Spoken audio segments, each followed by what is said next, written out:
வணக்கம். காஞ்சிகேசன் பேசுகிறேன். எப்படி இருங்க? Happy Thursday. இன்றைக்கி சாய்பாபா டே. மேடம் வெளியே போயிருக்காங்க. அவங்க சார்பாக நான் பேசுகிறேன். ஓகேவா? இன்றைக்கி திருமண நாள் கொண்டாடுறவங்களுக்கு, பிறந்த நாள் கொண்டாடுறவங்க எல்லாருக்கும் வாழ்த்துக்கள். பரீட்சையில் நல்லபடியாக படித்து பாஸ் ஆகணும். இவன் படிக்கிறது தான் அங்கே கேட்கணும்.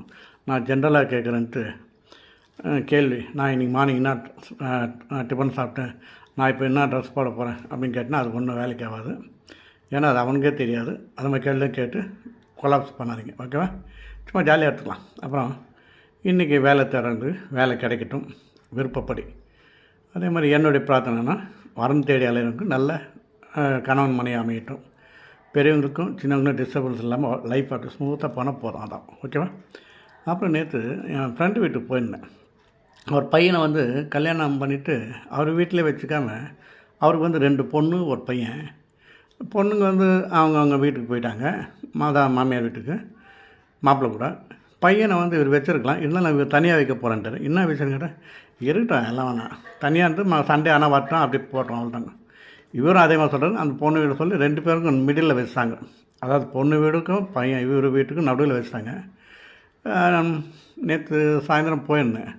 அதாவது இன்றைக்கி அந்த வீட்டில், புது வீட்டில் பையனுக்கு தனி கொடுத்தன வைக்கிறாங்களே, போனால் கிட்டத்தட்ட ஒரு 15-16 லேடிஸுங்க, ஒரே கும்பல் கட்ட கட்டன்னு. அது கேட்கும்போது ரொம்ப சந்தோஷமாக இருக்குது. ஏன்னா இப்போ வீட்டில் நம்ம பேச நம்ம தாங்க குரல், வேறு எதுவுமே கிடையாது. இப்போப்பா நான் தனியாக புலம்பினுங்கன்னா வீட்டில் அந்த அம்மா வெளியே போயிருக்காங்க, பசங்க அதாவது அவங்கவுங்க வீட்டில் இருக்காங்க, யாருமே இல்லை. இதுக்கு முன்னெல்லாம் இந்த கூட்டத்தை பார்த்து நம்ம பயப்படவே மாட்டோம். கூட்டம்னா தான் அது வீடு. அப்போல்லாம் கேமரா கிடையாது, வீட்டுக்கு ஒரு நாய் கிடையாது, டாகு கிடையாது, கேமரா கிடையாது, வாட்ச்மேன் கிடையாது. எல்லாமே ஆன்லைன் அழகுராஜா மாதிரி நம்மளே தான் பண்ணிங்கன்னா அது எவ்வளோ நல்லா இருந்தது. நாங்கள் இதுக்கு முன்னே சிந்தாபேட்டில் இருந்தோம், 63 பேர் இருந்தோம், 11 கொடுத்தோம்.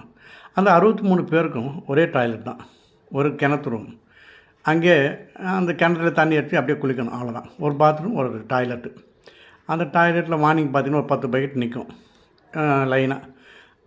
யார் முதல்ல போகிறதுன்னு அவங்களுக்குள்ளே போட்டி போட்டுப்போங்க. சில பேர் ஆக்ட் பண்ணுவாங்க, வரும்போதே வயிறு வலிக்குது ஊன்னுவாங்க. இதெல்லாம் நாங்கள் பார்த்து பழக்கப்பட்டோம். இப்போ இருக்கிற வீடு பாருங்கள், இப்போ சும்மா ஒரு வீடு கட்டினால, அதாவது எத்தனை ரூம்னு கேட்குறது போய்ட்டு 2 BHKவா 3 BHKவா, அது ஸ்டைலாகி போகுது. 3ன்னா அட்டாச்சு பாத்ரூம் வேணும். ஏன் இறங்கி அப்படி போக முடியாதா? முன்னெல்லாம் வீட்டுக்கு வெளியே இருக்கும் என்ன, அதாவது வரும்போது என்ட்ரன்ஸில் இருக்கும் டாய்லெட்டு, இல்லாட்டி பின்னாடி வச்சுப்பாங்க. இப்போ அப்படி கிடையாது. பாத்ரூம் பெட்ரூம், அது கதவு தந்தோடனே டாய்லெட் போய்ட்டு வந்துடணுமா, அவ்வளோ வசதியாகி போச்சு. இப்போது காலம் அந்த மாதிரி ஆகிடுச்சு. ரொம்ப அந்த காலம்